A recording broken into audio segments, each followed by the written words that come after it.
Budapest 99.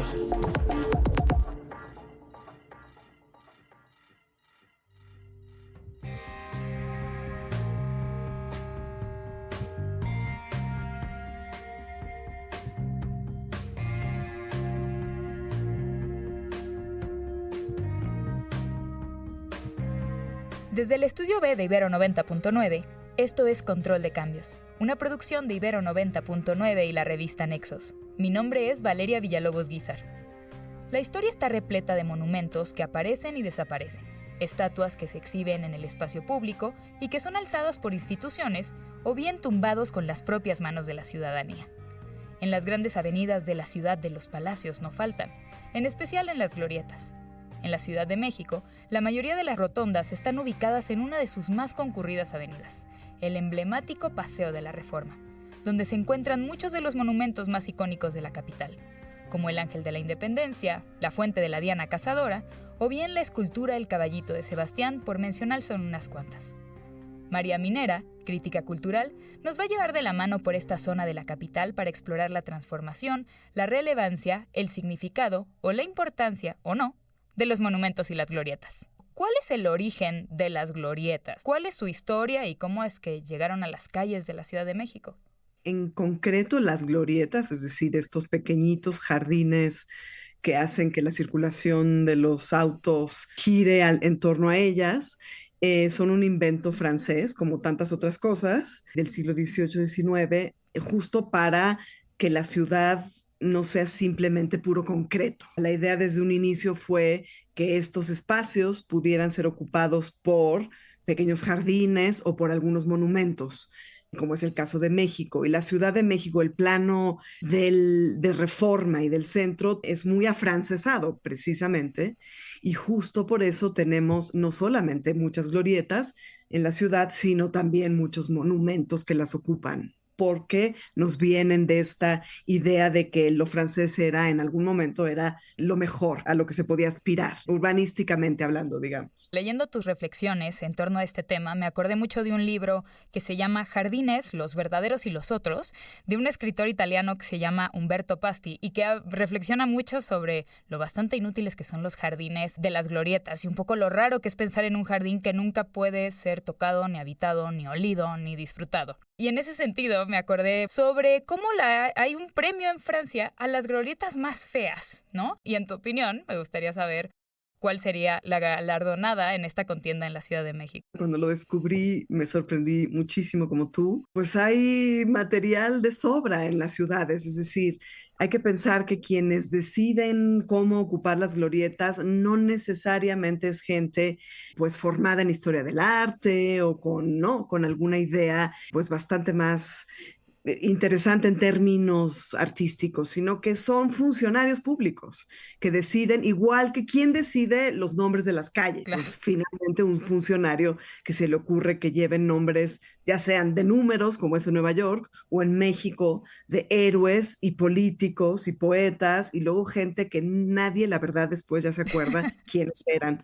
Y lo mismo ocurre con los monumentos en general, o sea, pretenden celebrar en cierto momento algún episodio histórico, en el caso, por ejemplo, de nuestro famosísimo Ángel de la Independencia, pero también muchas veces es simplemente autocelebratorio de algunos políticos que deciden encumbrarse y trascender, según ellos, en forma de esculturas en general genéricas, hechas bastante en serie por gente que si acaso tiene una foto para inspirarse de la persona, normalmente uno, y supongo que los familiares de la persona y los demás no sabemos quiénes son, no se parecen en absoluto a nadie, ¿no? Son estas figuras, yo diría, pues genéricas. Pero lo que es interesante del premio en Francia es que uno empieza a ver que hay gente que tiene gran libertad. La glorieta que gana el premio ese año, 2019, algo así, era una máscara gigante, pero cuando digo gigante es eso, o sea, 3 metros hacia arriba, 4 metros, solo la cara, digamos, el rostro de André Malraux, este escritor que también fue ministro de Cultura, precisamente, y autor de un libro muy célebre que se llama El Museo Imaginario.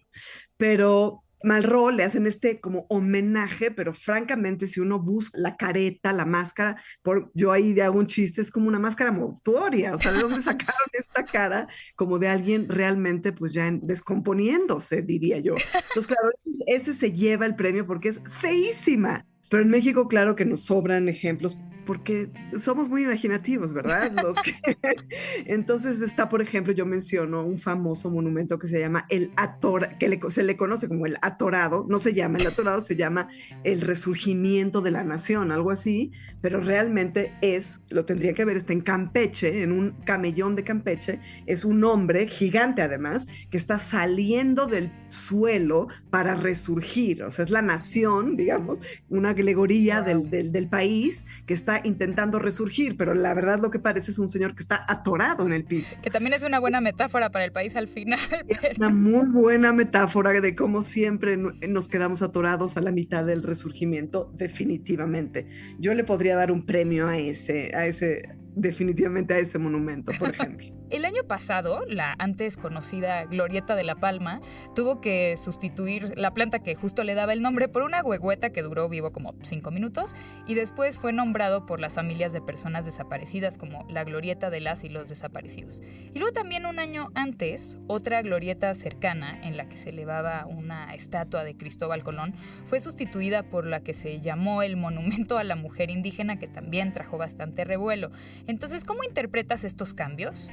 Y luego, ya más puntualmente, ¿qué dice del oficialismo este monumento en especial de la mujer indígena y qué dice de los ciudadanos comunes y corrientes? Pues mira, yo creo que hay una crisis, digamos, una crisis de con nuestras glorietas y nuestros monumentos, pero que en realidad es una crisis de representación. El más reciente de nuestros monumentos tiene 100 años. No ha habido una renovación. Entonces, desde luego que estas figuras, estos héroes, estas alegorías de la independencia, de la patria, etcétera, pues se han quedado muy atrás y no representan lo que los y las ciudadanas de hoy estamos queriendo tener no solamente a nivel, digamos, urbano, no es solo lo que queremos ver Sí, como no es una cosa estético nada más. decorativa o estética, sino lo que sentimos que tiene que estar ahí recordándonos, porque esos son, o sea, monumento en su origen, lo que quiere decir es eso, está ahí para hacer memoria de algo, y que lo que nosotros queremos que se recuerde constantemente es, obviamente, lo que los políticos quieren que olvidemos. O sea, está esa paradoja. Claro. Entonces, lo que a mí me parece hermoso, no es una cosa única de la Ciudad de México, pero lo hemos visto en ciudades del mundo, aquí ha cobrado realmente una relevancia que me parece fascinante, es que los ciudadanos están tomando estos espacios para construir sus propios monumentos, a los que se ha dado en llamar antimonumentos. Es decir, no lo monumental entendido de esa manera decimonónica, como de grandote, pesado, grave, solemne, sino antimonumental, pero muchísimo más cercano a las necesidades, a las preocupaciones y a la vida cotidiana de los habitantes de este país y de esta ciudad en específico. Entonces, en Reforma se han construido una serie de antimonumentas, que han puesto también las feministas, justo para ir en sentido contrario a lo que los políticos querrían que tuviéramos enfrente, una gigantesca tlali, una cabeza enorme que recordaba vagamente a las cabezas olmecas, pero en este caso una mujer, me parece que está completamente idealizada, pero digamos a la Walt Disney, así como una especie de mujer indígena genérica, de ojos rasgados, en fin, con una trenza, Sí, sí. una cabeza gigante que iba a hablar de la mujer indígena como si algo así de vago existiera y no Claro. las mujeres indígenas en concreto, que son las mujeres que en este momento, junto con muchas otras mujeres, estamos padeciendo la violencia de género, por ejemplo. Hoy me asomé a ver la historia de los antimonumentos de Reforma y la antimonumenta, la original, no la de la glorieta de las mujeres que luchan, sino la primera, que era el signo internacional de la mujer, es de 2019. Y ahí el monumento dice, ni una más. En México, 9 mujeres son asesinadas al día. Esta es una monumenta del 19. Y hoy son 11 mujeres asesinadas al día. O sea, Lo que está puesto ahí es este recordatorio absolutamente brutal y crucial para la vida de las mujeres, este recordatorio de que nos están matando. Y hace 4 o 5 años eran 9 mujeres, hoy son 11. Imagínate qué brutal es la implicación de un monumento así, completamente radical e importante, a diferencia de cualquier otro monumento que haya puesto algún funcionario público, digamos, un caballito, un señor de corbata que nadie sabe quién es, hace siglos que nadie lo recuerda. Y en cambio, este es el recordatorio cotidiano de las cosas que nos importan de a de veras a los ciudadanos. Y entonces la polémica en torno a la glorieta de las mujeres que luchan, que para mí se llama así, igual que la glorieta de los desaparecidos, se llaman así, no tienen ya ningún otro nombre, es porque se están reclamando estos espacios que estaban ocupados de maneras, tú lo dijiste perfecto, decorativas, estos jardines que no se pueden pisar, a los cuales no se puede pasar, que no hablan de nadie, que no le pertenecen a nadie. De pronto están siendo reclamados por las comunidades de la ciudad y del país que quieren que recordemos lo importante que son sus luchas, por ejemplo, las de las mujeres en este momento. Entonces, claro, la glorieta, que fue toda esta rebatinga como del gobierno de la Ciudad de México y de la señora Claudia Sheinbaum, haciendo estos intentos por sustituir el monumento de Colón por una mujer, más o menos, ¿no? Entonces, primero fue Tlali, después la princesa de Amajac, un monumento lo pueden ir a ver porque está puesto finalmente ahí al lado, muy inquietante porque es una mujer que tiene los ojos vacíos, yo no sé por qué no se dio cuenta Martí Batres, una mujer que parece muerta, Sí. y fue puesta finalmente en Reforma, pero entonces lo que es divino, me parece a mí, o maravilloso, es que las mujeres que cuidan la glorieta que luchan, de las mujeres que luchan, y son mujeres que luchan ellas mismas, claro, es una glorieta que se ganó y que se puede usar y donde tienen lugares charlas, talleres, trabajo colectivo, y es un memorial de las mujeres que en el día a día, como mucha gente en este país, tiene que salir a defenderse, ya sea del crimen organizado o las mujeres que tienen que salir a buscar a sus hijos y a sus hijas desaparecidos. Entonces, bueno, es brutal lo que está pasando en la Ciudad de México y creo que los políticos se quedaron súper cortos, súper atrás, mostrándose como son, convencionales, atemorizados, pusilánimes, en fin. Se ceban muy rápido discursos conservadores, aburridos, ¿no? Y enaltecedores de, no, los monumentos tienen que ser únicamente esos lugares muy hermosos y limpios y brillantes que construye quién sabe quién, para recordar historias muy, muy lejanas que ya nadie más puede nombrar, ni hablar, ni decir por qué está luchando nadie, ni contra quién, ni por qué, ¿no? Y entonces el alzamiento de estas antimonumentas, que generan todo este movimiento de memoria, todo este recordatorio que es verdaderamente urgente, termina por cebar estos discursos que son bastante anticuados y que además no tienen ninguna comunicación con el ahora, que al final es lo importante para la historia y para la memoria, ¿no? Más allá de las antimonumentas, ¿hay algo distinto que podamos hacer con las glorietas que no sea sustituir una estatua horrible por otra que creemos tal vez menos horrible? ¿Hay alguna otra alternativa que tú hayas encontrado sobre qué hacer con estos no espacios en vez de solo seguir metiendo, digamos, desde el oficialismo una escultura tras otra? Definitivamente ese es un camino que ya se acabó, o sea, topó con pared. O sea, eso no puede continuar, ya no sirve. En este comienzo del siglo XXI podía haber espacios para vacunarse, hasta de elementos decorativos, un pequeño teatro. En la glorieta de las mujeres que luchan cabría un pequeñito teatro, por ejemplo. Es decir, son espacios muy ricos que podrían reutilizarse, pero creo que la ciudadanía dio la respuesta correcta. Estas glorietas y estos espacios se tienen que usar en el presente, no tienen que estar ahí, como tú lo dices muy bien, como unos recordatorios añejos de tiempos inmemoriales que no hablan de nada que nos interese. A mí lo que me parece también cuestionable en realidad es el modelo de ciudad, es decir, no solamente las glorietas son problemáticas, sino el tipo de ciudad, una ciudad que privilegia por encima de todas las cosas a los automóviles, por ejemplo. Claro. O sea, que todo está pensado para que los coches circulen y que y los peatones tengamos de pronto la suerte de poder cruzar sin que nos maten, porque así es. Este prototipo de ciudad clásico que predomina en el mundo debe cambiar. O sea, eso es lo que debe cambiar, porque lo que necesitamos son más espacios para poder estar juntos, para poder pasar el día al aire libre, para caminar. O sea, queremos ciudades que tengan más árboles, que tengan más jardines, que sí se puedan pisar. Queremos espacios para ir con los perros, con los niños.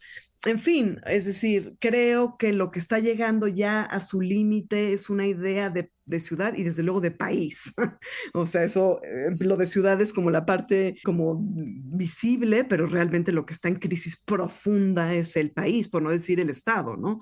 Y que se manifiesta en todo esto, o sea, la gente y sobre todo en este caso, pues las víctimas, los familiares de víctimas ya no quieren que los funcionarios, que los políticos en turno nos digan cómo son las cosas, qué hay que festejar, qué hay que celebrar, qué hay que decir, qué hay que pensar. O sea, queremos poder instalar nuestros símbolos y nuestras ideas que vienen de luchas pues pequeñitas de la calle a nivel de tierra, digamos, literalmente, o sea, que no vienen de arriba, porque eso es, la política de los de arriba quiere esto, ¿no? Quiere celebrarse a sí mismos, o sea, yo estoy contando los minutos para que empiece el ciclo de conmemoración de la figura de Andrés Manuel López Obrador, o sea, el sexenio que entra nos vamos a llenar de calles, plazas, de esculturas que celebran a este supuesto gran héroe de la cuarta transformación, por ejemplo. No queremos eso, queremos celebrar a las madres que buscan a sus hijos. Yo quiero celebrar a las mujeres jóvenes que con absoluto terror, que salen a la calle cada noche y todos sus papás y sus amigas y todo el mundo está aterrorizado de si van a regresar. Es decir, eso es lo que queremos que esté dicho y sea recordado y no la frivolidad, porque finalmente es una frivolidad del señor montado en su caballito.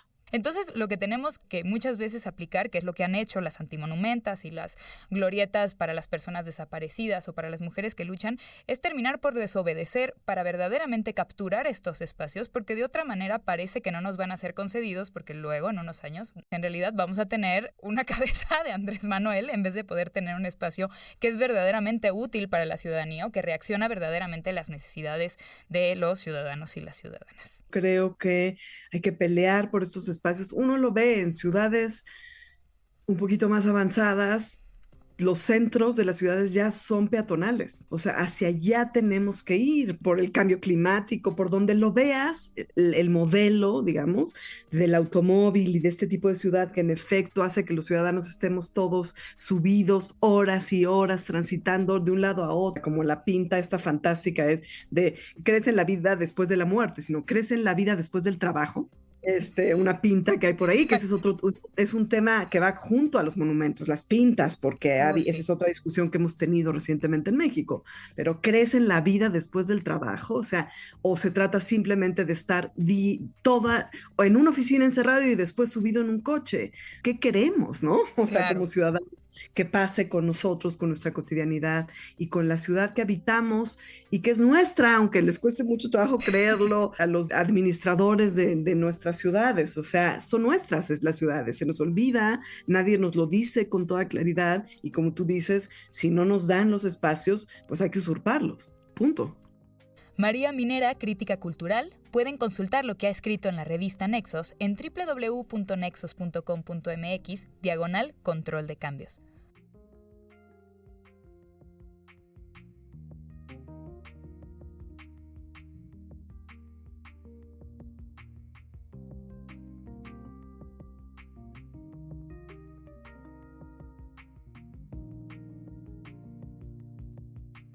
La iconografía de la Natividad es un rico tapiz de símbolos e imágenes que ha involucrado a lo largo de los siglos, entrelazando elementos religiosos, culturales y folclóricos. En su esencia, la iconografía navideña gira en torno a la celebración del nacimiento de Jesucristo, con símbolos clave como la Natividad, la estrella de Belén o los 3 Reyes Magos. Pero, ¿qué hay de la iconografía científica dentro de esta celebración, en apariencia exclusivamente religiosa? Para conversar sobre la confluencia que existe entre la natividad y la iconografía científica, nos acompaña Luis Javier Plata Rosas, doctor en oceanografía por la Universidad de Guadalajara y autor de la columna mensual sobre ciencia en teoría de la revista Nexos. Luis Javier, ¿cómo es que te acercaste a la iconografía científica de la Natividad? ¿Qué despertó en ti esta curiosidad? Digo, yo por ejemplo soy ateo, que estas celebraciones trascienden pues la parte religiosa, ¿no? Tenemos también pues la parte cultural, la parte pues de tradiciones en prácticamente todo el país y buena parte del mundo. Y bueno, pues quise hacer algo alusivo a ello. He tratado de establecer conexiones entre ciencia, arte y humanidades. Y eso fue lo que me atrajo en particular para escribir en este caso este tema. Analizas varias obras de arte y cómo algunas de ellas ocultan representaciones religiosas en escenas aparentemente médico-científicas, pero también analizas obras que evidencian lo contrario, ¿no? Es decir, representaciones que significan pasajes religiosos, pero que ocultan signos de padecimientos médicos. Entonces, ¿podrías contarme sobre el mural de Diego Rivera que se encuentra en el Instituto de Artes de Detroit titulado La Vacuna, que es uno de los murales que analizas en tu texto? ¿Qué se muestra y qué esconde esta pintura? Diego Rivera tomó esta iconografía religiosa y lo que hizo fue transgredir en ese caso. En su tiempo fue algo que bastante polémico porque hubo muchas personas que se ofendieron por la representación muy iconoclasta que hizo sobre su natividad en términos de un bebé que está siendo vacunado y donde pues los tres Reyes Magos, por ejemplo, son investigadores, son científicos que pues están trabajando sobre el desarrollo y elaboración de vacunas. Y bueno, todo esto giró a un aspecto médico y a la vacuna que pues es una de las interpretaciones posibles como salvadora de la humanidad. Y bueno, pues es algo que a nosotros pues nos llega mucho recientemente por esta cuestión de la pandemia del coronavirus. Pero bueno, signo de que los tiempos han cambiado es que ahora uno observa representaciones como este mural y pues ya en general pues, no tenemos esa reacción, ¿no? Incluso los nacimientos que se ponen en las casas, pues ahora se ponen más en honor ahí de los gatos, de quienes tienen mascotas, ¿no? Ya el niño Dios ocupado su lugar por un gato y pues era algo imposible de pensar, ¿no? Para entender a qué te refieres con estas iconografías ocultas y para quienes no conocen ese mural, ¿podrías describirnos qué muestra y digamos qué tipo de vínculos o alegorías encuentras detrás?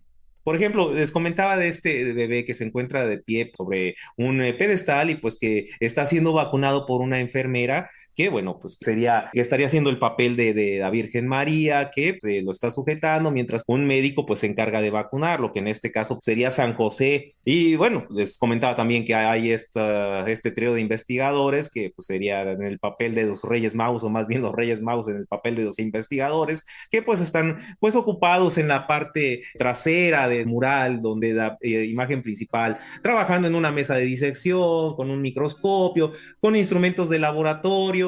Y bueno, no hay ni burro ni caballo típico de los nacimientos, pero pues sí hay ovejas y hay un buey. Y bueno, pues estos animales son bastante requeridos en la investigación, en el desarrollo, en la producción de vacunas. Entonces todo esto lo puedes encontrar dentro de esta representación de Diego Rivera. Claro, y para pasar al segundo caso, es decir, a las representaciones que analizas, que lo que hacen es escenificar pasajes religiosos, pero que ocultan signos de padecimientos médicos, platícanos qué es la iconodiagnosis. Es un término bastante reciente, acuñado bastante recientemente, y que es una rama de algo que se conoce como consiliencia. Consiliencia, pues también ese sí es algo antiguo, fue el filósofo natural William Whewell, lo propuso hace algunos siglos, y significa pues usar herramientas que no se desarrollaron propiamente dentro de un arte o dentro de algo que tiene que ver con humanidades, que son más propias de alguna área científica, y bueno, que en la comunión entre esto y ciencia, entre ciencia, arte y humanidades, pues arrojar nueva luz sobre diferentes aspectos, como en este caso pues el arte que tenemos en las pinturas del Renacimiento, por ejemplo, pero pues también en todo el arte de la humanidad, pues no están inventando nada en el sentido de que pues están inspirándose pues en la realidad de su época.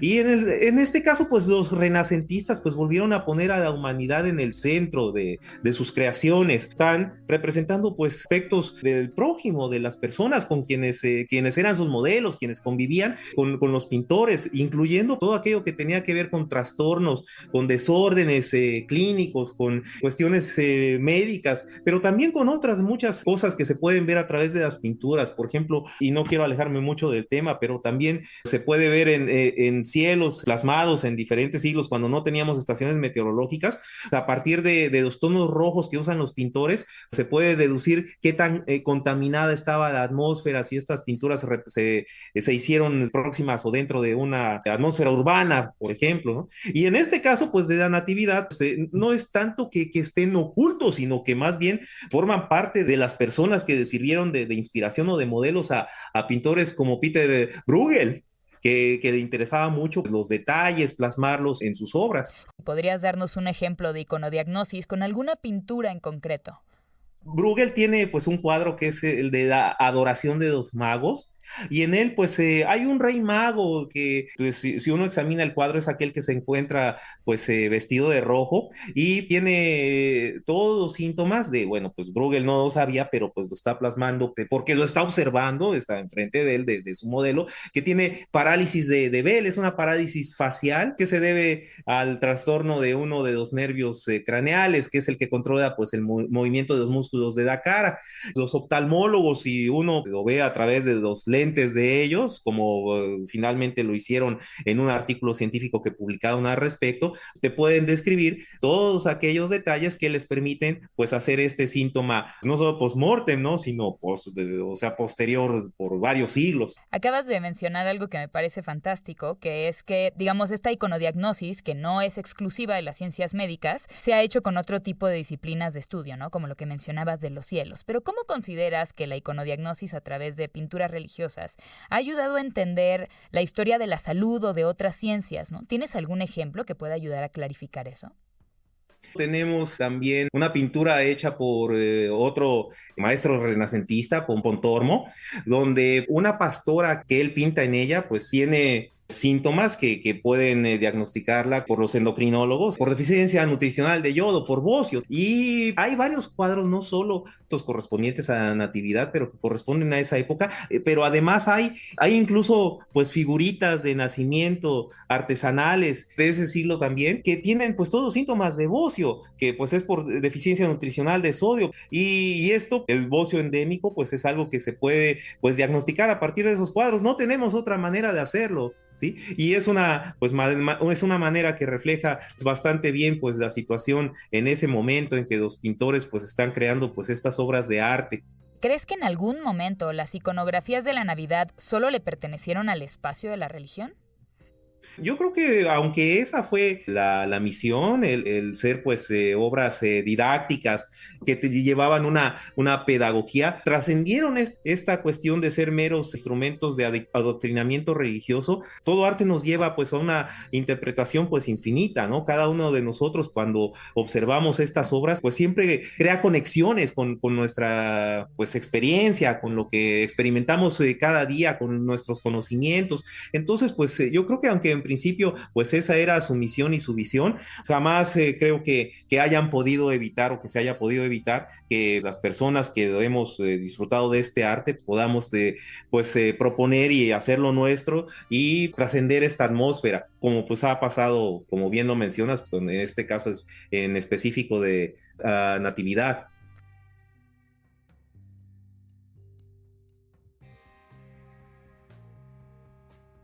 Luis Javier Plata Rosas, doctor en Oceanografía por la Universidad de Guadalajara. Pueden consultar lo que ha escrito en la revista en www.nexos.com.mx/control de cambios.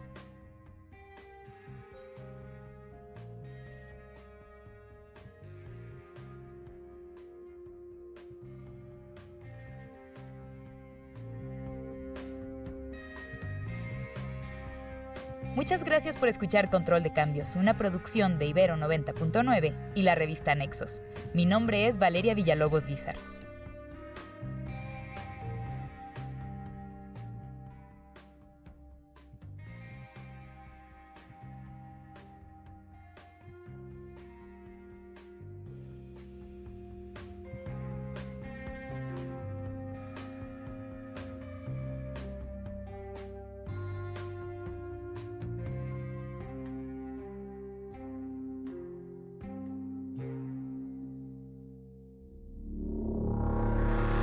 contenidos como este, descarga nuestra aplicación disponible para Android y iOS o visita ibero909.fm.